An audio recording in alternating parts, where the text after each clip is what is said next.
Hi everyone, it's me. This is Rick Morgan. I wanted to say hello and talk a little bit about what has been the subject of many a YouTube video in my feed lately, which is this purported scam being posed upon people through CGC unwittingly to reholder books with a different label or indicator at the top. Some people are taking a lower grade book and swapping it out for one with a higher grade, or maybe sometimes with a different color of label. And if you don't know what I'm talking about, you can just do a quick search for like CGC scam. I'm sure it'll pop up. Lots of people are cashing in on it, myself included now, I guess.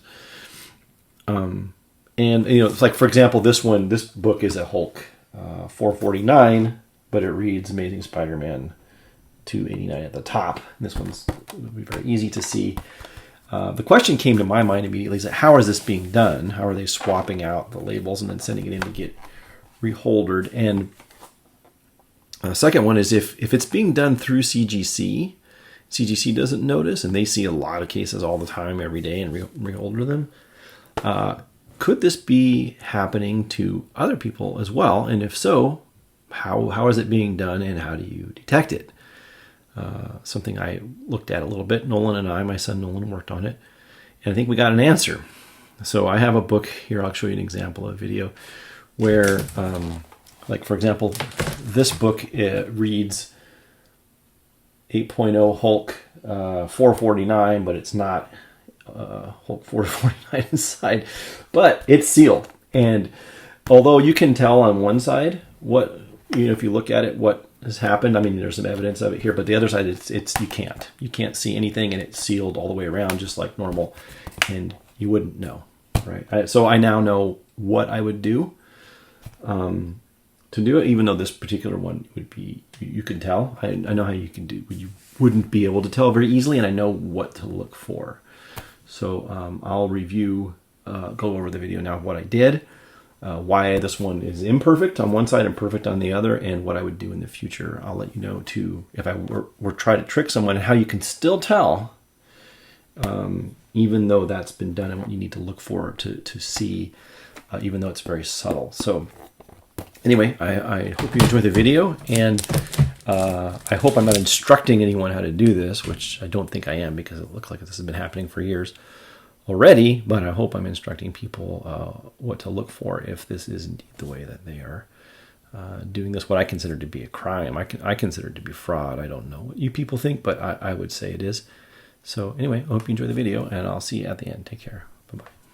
Let's take a tour of a normal slab. So it looks like this. You've got your label on top, and then the comic is sealed in a separate compartment. You can see the edges here where it's sort of ultrasonically sealed on one side. This one's been broken open. There are tabs on the four corners that are pressed into place that have to be broken to be removed.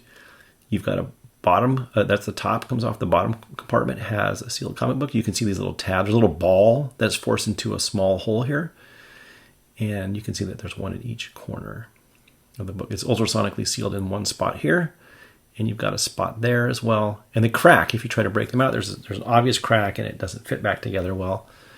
But you can't get this label out. People were thinking maybe some people suggest you get these labels out, but they're bent around this corner, and they're very hard to get out. I tried several times to just crack them open a little and slide that out. You can't do it.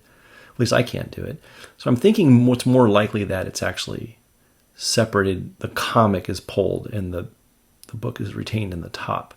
So I'm going to try that today. I've tried a few times, a few things, but I think I'm going to give it one more shot. I think if you just got one corner out, you'd be able to slip the book out, and then do a little slip and slide, get that one back in. And this is an older CGC slab, and this is doesn't it's a little different type, but it's sealed in 4 sections. So 1, 2 here, you see it's sort of ultrasonically sealed. 3, and then 4 there, which I thought was a big impediment. That's why I filmed it, but it actually ends up it's not a big impediment to tricking people. But today we're going to try to get this Hulk 449 out as an 8.0. I sent it in just because I had cleaned a coffee stain off of it, and I wanted to show that the MacuClean would still give you a blue label in this case, and I got the coffee stain off, and that looked good. So what we're going to end up doing is showing you, try to get those edges apart. We're going to take this little pry bar, and I'm going to grind it down so it's a lot sharper, and we can get the the book open better with it. So I just have a little grinder, just taking a regular Home Depot pry bar, and we're just going to sharpen this up so it slides in there easier so we can twist this case open when we need to. So the first thing we do is we're going to get this pry bar into this open section on the book on the bottom and sort of force it in there so we have some leverage. And then we're going to take a heat gun and we're going to warm up the corner of the book. I made a mistake on this side because right there it's separated, and then I went too far and I didn't get the side warm on this particular book, and it cracked right there. You can see this cracking area, and that's kind of a giveaway. But the little pin just came right out when I warmed it up and slid out without breaking at all, which was, not great. Of course, it's great for me with but it's bad for us for noticing that these come right out. But I cracked it there, and I didn't crack it on the other side, which I'll show you in just a moment. On this other side, I learned to apply more heat directly on the pin and socket here and a little bit up the side so I can split it without actually cracking it. So I heated the case up along the sides a little bit and a lot of heat directly on that pin, and it just pops right out. It didn't give me any resistance at all. It just opened up just like that, and then the side opened up as well. It separated without leaving a crack in the side. Then we just have to get the book out from here. I just got some long forceps here, and I just pinched the book, not the book, but the sleeve that the book is in, and we just ended up pulling it right out of the slab without too much difficulty, and it came right out. Then our thoughts turned to how to seal it back up so that it's not as noticeable or noticeable, maybe not noticeable at all. Starting on this more noticeable side, I took a squeeze bottle and put a little syringe on the top, and with some xylene, I was able to just dribble it into the case. I found that xylene's a great cement or a glue for this, just a couple drops and squeeze it together. I now know that if I were to do this again and I were to practice this, I would tape over these areas where I was heating so I wouldn't scratch this while I was handling it, and I wouldn't actually get drops of xylene that would make it look weird. But anyway, just put a little bit around this corner and right in that little socket. Pressed this shut and held it with a clamp for, gosh, it wasn't very long, like 10 or 12 minutes. And we can see the xylene kind of fills the gaps, but I would normally put some masking tape over this so you couldn't see where any drops of xylene if you were to look for it. It just fills that up. You can see it kind of wicks into that space, so it sort of reseals the book there, and it does it here too. You can see it sort of weep into the holes, and any space that turned white because there was an air gap fills up with the xylene, and it turns sort of crystal clear again, and it's difficult to see. You can see this, watch this little spot here. See, it just kind of fills that in, even though that was a pretty big crack. It filled it in, and it's noticeable here, of course, but less noticeable than it was, certainly, and it's not noticeable at all on the other side. You can't really see it at all. And then we will wait and take a look and see if it's sealed very well. Actually, Nolan says I should show how it kind of weeps into the holes there. It kind of wicks itself in through capillary action. And obviously this one you can tell on this side. It's the other side that is not very noticeable. So we come back and take a look and see that side is, you can tell there's something happened there, but it's not coming apart. It's loose on the bottom still, but I'm pulling pretty hard and I'm not forcing this open. It's not coming open at all. On the other side too, I'm pulling pretty roughly, and the book is staying in there. And to the eye on the left side, it's very difficult to tell only from the handling and scratching. Can you tell? This side you can see pretty easily that there's something happened, but it doesn't look like it's been opened. You can see where I got some solvent on there. Had I put masking tape on that, you wouldn't be able to tell at all. In fact, I could polish that. And this side too, you can see where there was a little bit of solvent. Again, had I masked it, you would not know. Or I could just get a Dremel or a polishing cloth and some of that acrylic polish, and it would just clean right up. But so I can do that later, I guess, if there's an interest in it. But I'm pretty sure that this is a way that it's being done.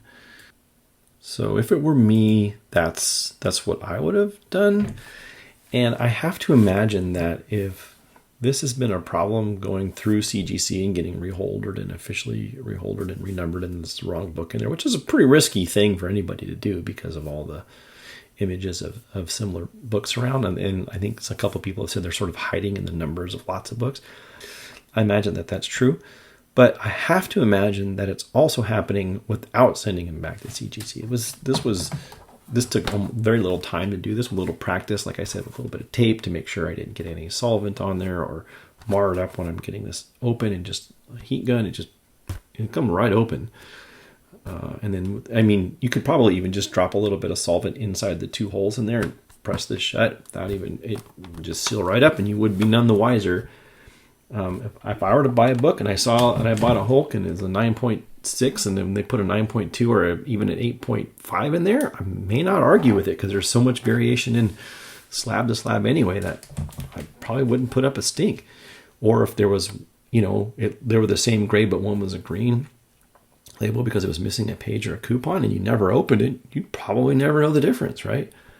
So I wouldn't maybe question it. Wouldn't sit there looking at my slab with a microscope all the time, but I imagine that that's happening. And one way I've noticed when I look at what I did here, and it's hard, I would show a photo if it made sense, but it's just really hard and it's deep and hard to focus in there, is that the holes on the bottom of the slab, these two, the pins with the pin in this corner, are bigger around because they've been heated and pulled out and then reset than the top two. And it's pretty noticeable. If you look at one and then the other, you go, oh, this is like basically twice the size of the other one.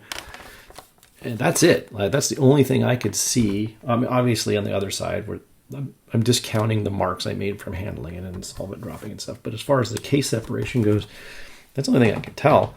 And even now, if I'm just casually handling this, it looks nice and normal to me. So I wanted to share this with the community.